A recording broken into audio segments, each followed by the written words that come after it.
सुम्यम सागसुदामी तुभ्यम संवर्धे नारितुम दीजिए। हाथ जोड़ेंगे। अब आप सभी लोग हाथ जोड़ेंगे और गुरु स्मरण करेंगे। ओम गुरु ब्रह्मा गुरु विष्णु गुरुदेवो महेश्वर गुरु साक्षात् परब्रह्म तस्मै श्री गुरु चरणं नमः। ज्ञानमूलं गुरुमूर्तिं पूजामूलं गुरुपरं मन्त्रमूलं गुरुवाक्यं मोक्षमूलं गुरुकृपा। गुरों करोति वाचालं पङ्गुलं दैवेगिरिं यत्कृपात्मं वन्दे परमानन्दमाधवं। गुरुचरणेभ्यो समर्पयामि तत्प्रादुं प्रार्थयेत त्वमेव माता च पिता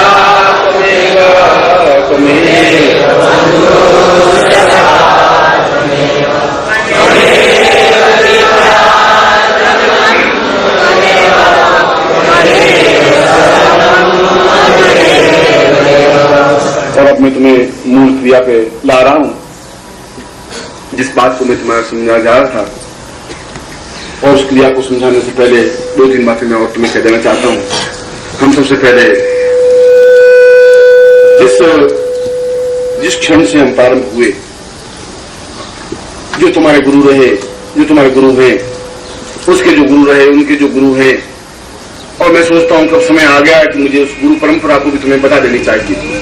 तो अभी तक तो तुम्हें अपने गुरु का नाम मालूम है और ज्यादा से ज्यादा गुरु का नाम मालूम है, उसके आगे की परंपराओं को तुम्हें ज्ञान नहीं है। मुझे प्राण तत्व को जागृत करने के बाद में यह मेरा धर्म, मेरा कर्तव्य हो जाता है कि मैं उस पूरी परंपरा को आपको समझा सकूं कि किस परंपरा से इस गुरु की प्रारंभ उत्पत्ति हुई और तुम कहां तक आके पहुंचे हो, और तुम्हारा यह गुरुपद गौरवशाली कितना अधिक महान और दिव्य है, यह मैं समझाऊंगा तुम्हें। इसलिए उन समस्त गुरुओं को आह्वान करने के लिए, और शास्त्र में कहा है कि उन गुरुओं को आह्वान करने के लिए वाद्य यंत्रों के माध्यम से आवाज दी जाए। वाद्य यंत्र का पहले शंख बजाते थे, उन वाद्य यंत्रों के लिए हारमोनियम बजाते थे, ढोलक बजाते थे, जो भी स्थिति, जैसी स्थिति, मृदंग बजाते थे, तुरी बजाते थे, ऐसी स्थिति बजाते थे। और मेरे राह में हम एक क्षण के लिए उस वाद्य यंत्र को बजाने की क्रिया करेंगे, हम सुनेंगे। पहले मेरे सारे प्रवचन का सार चिंतन, अब मैं आज की दीक्षा का क्रम प्रारंभ कर रहा हूं, और दीक्षा क्रम प्रारंभ करने से पूर्व जैसा शास्त्रों में वेद वेद है, क्योंकि वेद में स्पष्ट रूप से बताया गया है कि प्राण तत्व जागृत करने के लिए बिल्कुल वाद्य के साथ में प्राण तत्वों को जागृत किया जाए, और मैं उन शास्त्र से एक लीक भी अलग हट नहीं सकता। और इसीलिए मैं जब तुम्हारे सामने जब क्रिया करूंगा, मैं तुम्हारे सामने जब चेतना दूंगा, तो सबसे पहले मैं अपनी चेतना तुम्हें प्रारंभ करूंगा मंत्रों के माध्यम से, और फिर तुम्हें सांस लेने की क्रिया दूंगा। तुम्हें सांस लेनी है, फिर तुम्हें सांस छोड़नी है, और उस क्षण चाहे यहां बैठा हुआ व्यक्ति है, चाहे वहां बैठा हुआ व्यक्ति है, चाहे पुरुष है, चाहे स्त्री है, चाहे शिष्य है, चाहे साधिका है, चाहे साधिक है, तुम्हें इस बात को रुकने की जरूरत नहीं है, विश्राम लेने की जरूरत नहीं है। उस क्षण तक तुम्हें विश्राम नहीं लेना है जिस क्षण तक मैं तुम्हें रोकने की क्रिया नहीं करूं। तुम इस कैमरे को यहां रख दोगे और तुम छोड़ दोगे कैमरे, और तुम नीचे बैठो। समझानी ही पड़ेगी, उस क्रिया को हमें करना ही पड़ेगा, क्योंकि उस क्रिया के बिना हम जीवन में उस स्थान तक नहीं पहुंच सकते जहां तक हमें पहुंचना है। और वो पहुंचने की क्रिया हमारे जीवन की एक आवश्यक अंग है तत्व है, क्योंकि इस अमृत तत्व पर्व पर, इस अमृत महोत्सव पर्व पर मैं तुम्हें जीवन की और जिंदा रहने की क्रिया सिखाने के लिए खड़ा हुआ हूं।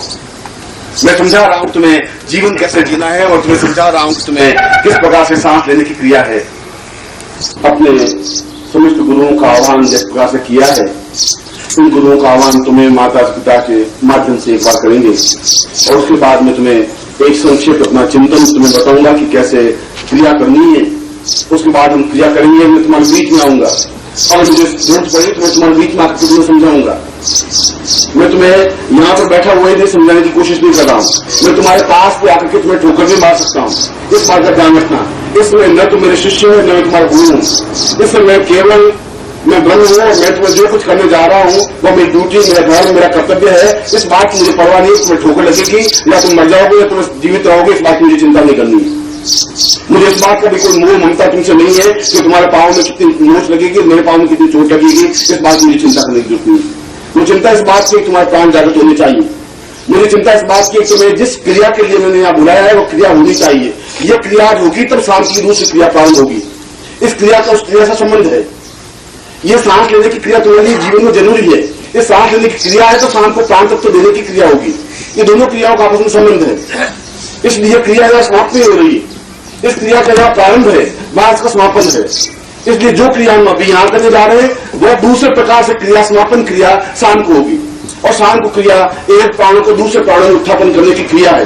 तब तुम देख सकोगे अपनी आंखों के माध्यम से। इस समय जब तुम अंदर से, पूरे अंदर से अपने प्राणों को बाहर हिलोर लाओगे, तो हिलोर आनी चाहिए जब समुद्र में हिलोर आती है।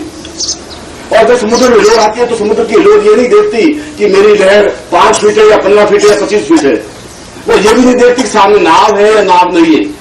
वो नाव है तो नाव को डुबो देगी, और हिलोर इतनी लंबी चौड़ी होती है कि पूरे पूरे जहाज को डुबो के रख देती है।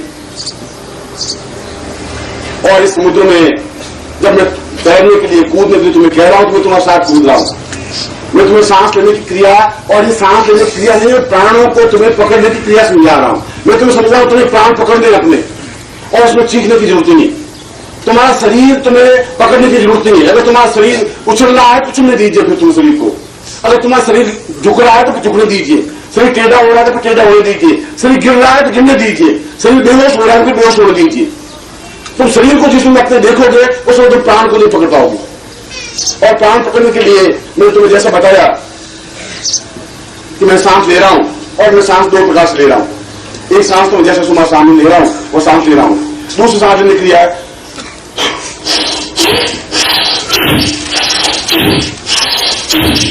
ये भी सांस लेने क्रिया है, मगर ये सांस लेने क्रिया अधूरी है।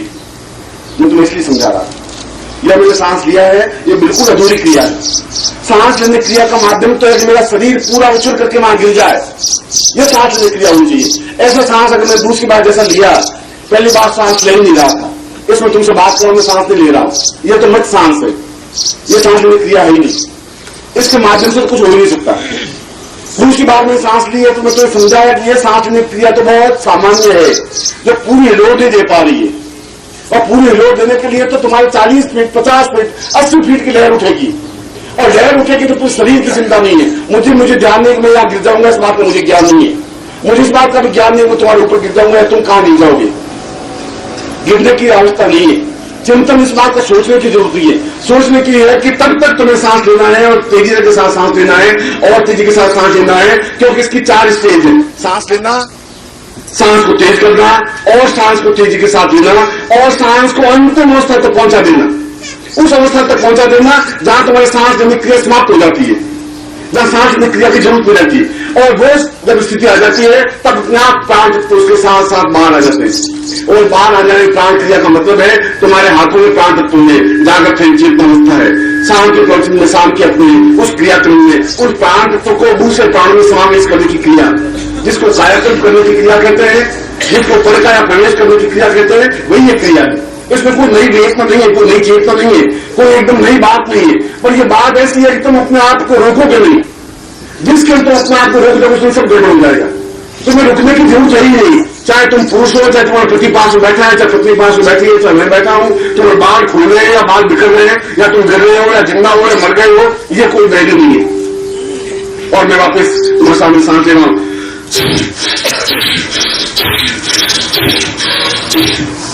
और मैंने 5 बार सांस लिया है तो चेहरे पर मेरे थोड़ा सा एक गर्मी आई है, मामूली सी। ये इतनी मामूली सी गर्मी है कि इस गर्मी से भी कुछ नहीं होगा, यह बिल्कुल सांस लेने क्रिया है ही नहीं। जितनी तुम्हारी क्षमता है पहली बार सांस लेंगे उतनी क्षमता के साथ सांस निकालोगे, और उसके बाद सांस को छोड़ोगे और तेजी के साथ सांस छोड़ोगे। ये सांस की आवाज तुम्हारे अपने मकान पे पहुंचनी चाहिए, यहाँ से 100 मील दूर, उतनी सांस तेजी से अंदर खींचोगे क्योंकि बाहर की सांस नाभि तक पहुंचनी चाहिए। तुम्हें नाभि तक पहुंचने की क्रिया होनी चाहिए, गले तक पहुंचने की क्रिया नहीं बता रहा। इसलिए जहां मैं पहली बार स्टेज कहूं और दूसरी बार फिर मैं आवाज दूं तो सांस को तेज करना रुकना नहीं है। तीसरी बार जब मैं तुम्हें और सांस लेने की क्रिया कहूंगा तभी रुकने की इसमें कई मध्यम गति दी है, बहुत तेजी से गति है, बहुत तेजी के साथ आवाज है। इस बात का तुम्हें होश ज्ञान बुद्धि के साथ में सांस लेने की क्रिया नहीं करनी है, तो बुद्धि इस बीच में नहीं आएगी, तुम्हारे बीच में गुरु भी नहीं आएगा, तुम्हारे बीच में ईश्वर भी नहीं आ सकता, ब्रह्म भी नहीं आ सकता। तुम्हारे बीच में केवल तुम हो, केवल तुम्हारे अंदर ब्रह्म है। उस ब्रह्म को, उस आत्मा को, उस प्राण को तुम्हें बाहर लेने की क्रिया है, और मैं तेजी के साथ सांस लेने की क्रिया है। मैं सोचता हूं कि मैं तुम्हें बस समय आ गया है जिस क्षण विशेष में तुम्हें दीक्षित करने की क्रिया कि उसको दोनों पार्ट, ये पार्ट भी जहां तुम्हें सांस लेने की क्रिया है और शाम के पार्ट में भी कि मैं तुम्हारे प्राणों को अपने प्राणों में समावेश करूं, अपने प्राणों को तुम्हारे अंदर दूं, और दोनों की क्रिया एक साथ समावेश हो सकेगी। हम इसमें पूरी क्षमता के साथ में मैं अपने स्वयं गुरु को स्मरण करता हुआ और अपने समस्त गुरुओं को, जिन गुरु की परंपराओं में जीवित हूं, और मैं तुम्हारे सामने इस समय नानक सीमा के रूप में खड़ा भी नहीं हूं। मेरी चेतना अवस्था है, मेरी प्राणावस्था है, मैं अपने आप में एक जीवित जागृत व्यक्तित्व हूं, और प्राणों की पूरी चेतना के साथ मैं तुम्हें अपना मंत्र के माध्यम से इस समय तो तुम बिल्कुल निष्पन्न हिलोगे नहीं, और बिना हिले जहां भी तेजस्विता दूं तुम प्राप्त करोगे। और हिलने के बाद में जहां निष्कंप हुआ, लौ कांपी, रोशनी टूटी, क्यों थोड़ी सी मध्यम होती आवाज, अंधेरा आता है, अंधेरा आने के बाद वापिस रोशनी नहीं आ सकती। तुम्हारा शरीर कंपना नहीं चाहिए जब मैं मंत्र दूं, और जब तुम सांस लेने की जाओ उस समय तुम्हारा शरीर ध्यान नहीं, इस समय शरीर तुम्हारे साथ में है। इसलिए मैं अपने पूरी तेजी के साथ, पूरी क्षमता के साथ मैं तुम्हें मंत्र चेतना दे रहा हूं, और तुम्हारी आंखें बिल्कुल मेरी आंखों के साथ जुड़ी होंगी। तुम वहां भी खड़े खड़े मुझे आंखों को देख पाओगे, क्योंकि आंख बिल्कुल परत झपके नहीं तुम्हारी, तो जहां पलक झपकी वहां एकदम अंधेरा हुआ। अंधेरा हमारी जिंदगी में नहीं आना चाहिए। और मैं उस मंत्र को उच्चारण कर रहा हूं, केवल 1 या 1.5 मिनट का मंत्र है, और उसके बाद में तुम सांस लेने की क्रिया समाप्त करूंगा। बीच में कोई बालक अगर होता है तो उस मां को चाहिए तो बाहर खड़ा हो जाए, बाहर बैठ जाए, बीच में डिस्टर्ब नहीं करे, वो अपने आप को डिस्टर्ब नहीं करे, दूसरों को डिस्टर्ब नहीं करे। पहले आप हिलेंगे नहीं, बिल्कुल निष्कंप रहेंगे। और निष्कंप का मतलब है कि पलक भी नहीं झपके। तुम्हारा शरीर तो बहुत लंबी चौड़ी बात है, वो क्रिया है, हिलना है ही नहीं, तुम्हें हिलने की क्रिया नहीं है। निष्पन्द तुम्हें 1 साल या 10 साल भी रहना है, निष्पन्द रहना है। आवाज नहीं है तुम्हारे शरीर में, चेतना नहीं रहे, ऐसा कि तुम अपनी आंखों के माध्यम से मुझे अंदर उतार रहे हो, ऐसा। और मैं तुम्हारे शरीर के अंदर उतर सकता हूं आंखों के माध्यम से। आंखों के माध्यम से क्रिया हो सकती है, आंखों के माध्यम से कह सकता हूं।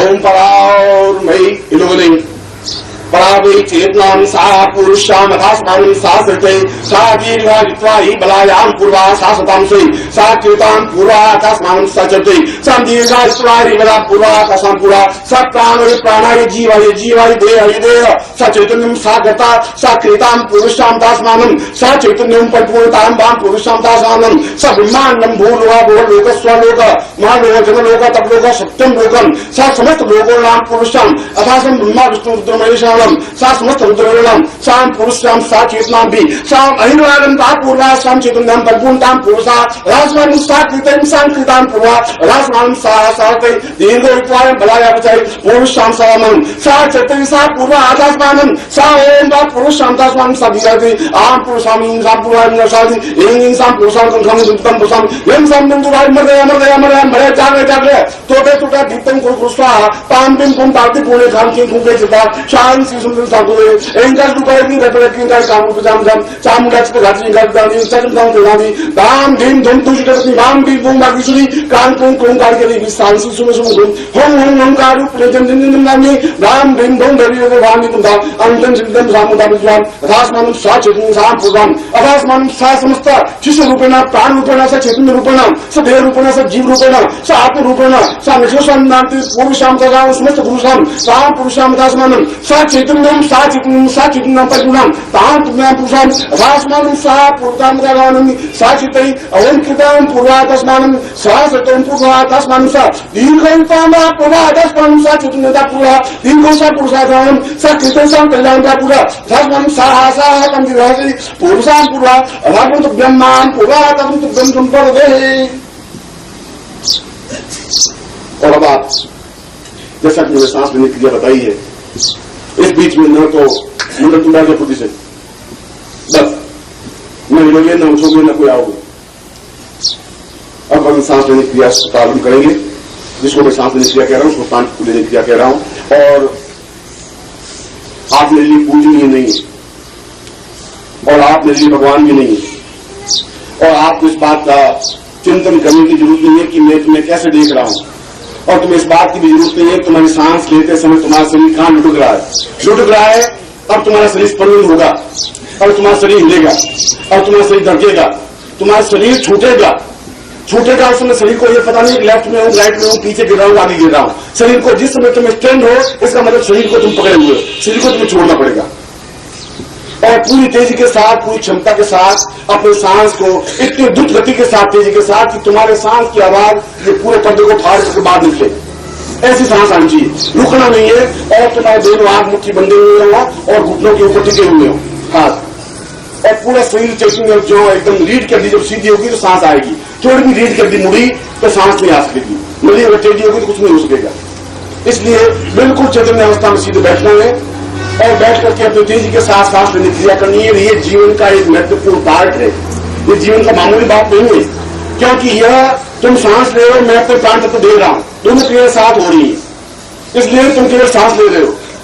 इसलिए ऐसा नहीं सोच सकते हो तुम घर जाके कर सकोगे, घर कर सकोगे तुम एकाग्र में हो सकोगे, और यहाँ पर तुम ले सकोगे, जितना तुम ले सकोगे मैं तुम्हें प्रवेश करता रहूंगा, जब तक तुम बाहर निकलते रहोगे उतना मैं अंदर जाता रहूंगा। और एक स्टेज ऐसी आएगी जब तुम्हें अपने शरीर का भान रहेगा ही नहीं, तुम्हारा शरीर है ही नहीं, न तुम्हारा शरीर है, न तुम्हारा चेतना है, न तुम्हारा प्राण है, न तुम्हारे पास में पुरुष बैठा है, न तुम्हारे पास स्त्री बैठी है, न तुम्हारे हाथ है, न कान है, कुछ नहीं है ही नहीं, संसार नहीं है, ब्रह्मांड नहीं है, विराट नहीं है नहीं, गुरु भी नहीं है। इस समय केवल तुम हो तुम हो, तुम्हारा ब्रह्म है, तुम्हारा प्राण है। इसलिए बहुत तेजी के साथ सांस लेने की क्रिया होनी चाहिए और तुम्हारे में ढोलक बजे तो इतनी स्पीड में बजे कि फिर इसमें द्रुत गति होनी चाहिए, बहुत तेजी के साथ। इसमें धीमे नहीं आवाज, रुकेगी नहीं आवाज से। और यदि मैं हाथ दूर फिर तुम बंद कर देना, तो तुम्हारी द्रुत गति नहीं होगी, तुम बंद कर दूंगा। पहली स्टेज शुरू होगी और पहली स्टेज में तुम सांस लोगे, दूसरी स्टेज में तुम अपने आप जो कहूंगा कि दूसरी स्टेज आएगी। अभी पहली स्टेज में तो तुम्हारे हाथ मुठ्ठियां नीची हुई होनी चाहिए और बिल्कुल मजबूती से हाथ नीचे हुए होने चाहिए, मुड़े हुए नहीं हाथ होंगे और घुटनों के ऊपर टिके हुए हाथ होने चाहिए और दृष्टि बिल्कुल सीधी निब्बे एंगल के सामने मेरे तरफ देखे हुए, इस प्रकार की स्टेज होनी चाहिए। और मैं सांस लेने की क्रिया प्रारंभ कराऊं और तुम मेरे साथ सांस लोगे। बहुत जोरों के साथ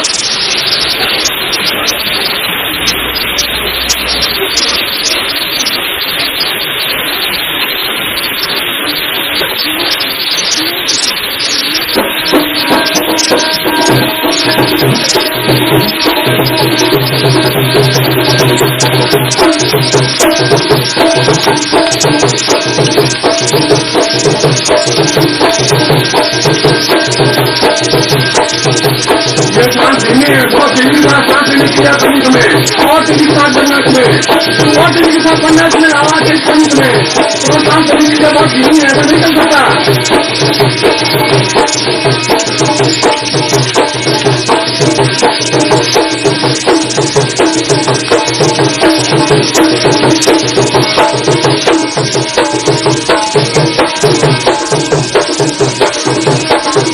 और तेजी के साथ सांस को डांस करिए और डांस करिए और बार डांस करिए आवाज में सरकार पहुंचेंगे। ये सांस धीरे नहीं है, जवाब नहीं आ सकती। इसे साथ साथ डांस करिए और तेजी के साथ और तेजी के साथ और तेजी के साथ और तेजी के साथ और तेजी के साथ और तेजी के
Thank you.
पहुंचना है, कुछ तुम्हें हिलना नहीं है, कुछ बोलना नहीं है, कुछ बात नहीं करनी है।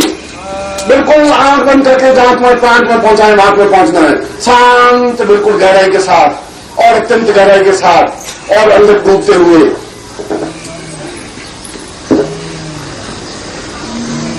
बिल्कुल हलचल नहीं, कोई आवाज नहीं, कोई धड़कन नहीं, कोई चेतना नहीं।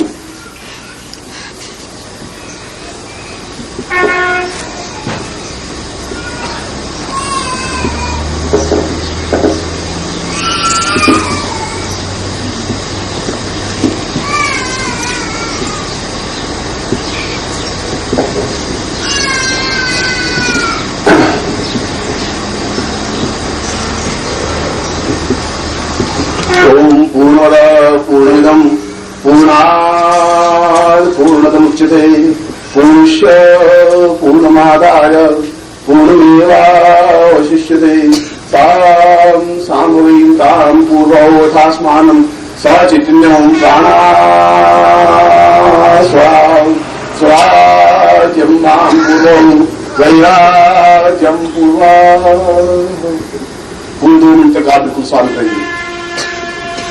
जब मुंह की ध्वनि करूंगा तब आंख खोलेंगे, तब तक हिलेंगे नहीं, 1 सेकंड के लिए नहीं मिला है।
और आप मेरे साथ 3 बार ओम की उच्चारण करेंगे।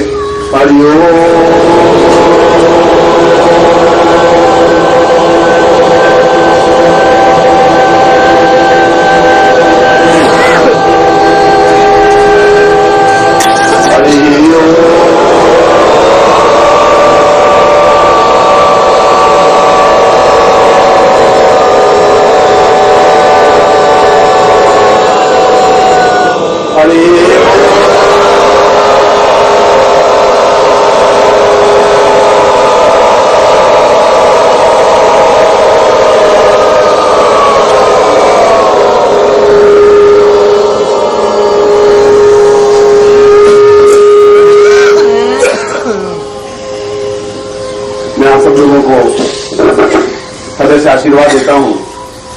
जीवन में जितने भी पंथ हैं, चाहे वह वेदों का पंथ हो, चाहे पुराणों का पंथ हो, चाहे शास्त्रों का पंथ हो, चाहे जैन मत हो, चाहे बौद्ध मत हो, सभी पंथों ने, सभी मतों ने केवल इसी रास्ते से तांत्रिक को पकड़ने की कोशिश की है।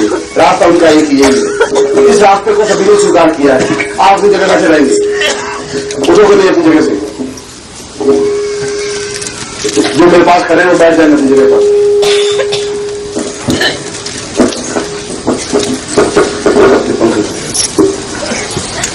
तू छोड़ो सर।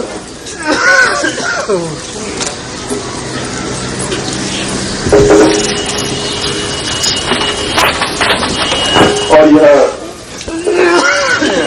इस क्रम का अगला तांत्रिक जागरण क्रिया अपने प्राणों में समाहित किया। शाम को मैं अपने दोस्तों में तुम्हारे साथ रहूंगा। मुझे बहुत प्रसन्नता है कि जीवन के प्रत्येक क्षेत्र में हम जो कुछ आज मैंने आपके प्राण तत्व को एक जानकारी दी है, जो कुछ प्राण तत्व तक पहुंचाने की तुमने कोशिश की है और जहां तक तुम्हें प्राण तत्व को पकड़ने की कोशिश की है, वो अपने आप में मेरी तपस्या के अंश से तुम्हें सफलता मिलेगी ही। क्योंकि मेरा तपस्या, मेरी पूर्णता, मेरा चिंतन, मेरा चिंगारी, मेरी आग और मेरा गुरुत्व प्रत्येक क्षण और प्रत्येक मिनट पर तुम्हारे साथ में। एक बार तुम सबको अपने हृदय से, अपने प्राणों से आशीर्वाद देता हूं कि तुम्हें जीवन में पूर्ण सफलता मिले, तुम्हें जीवन में प्रभुत्व मिले और शांति क्रिया के बाद तो तुम निश्चय रूप में ही मनुष्य के दर्शन कर सकोगे, ऐसा मुझे पूर्ण विश्वास है। एक बार मैं फिर तुम्हें पूर्ण वैसे आशीर्वाद दे रहा हूं।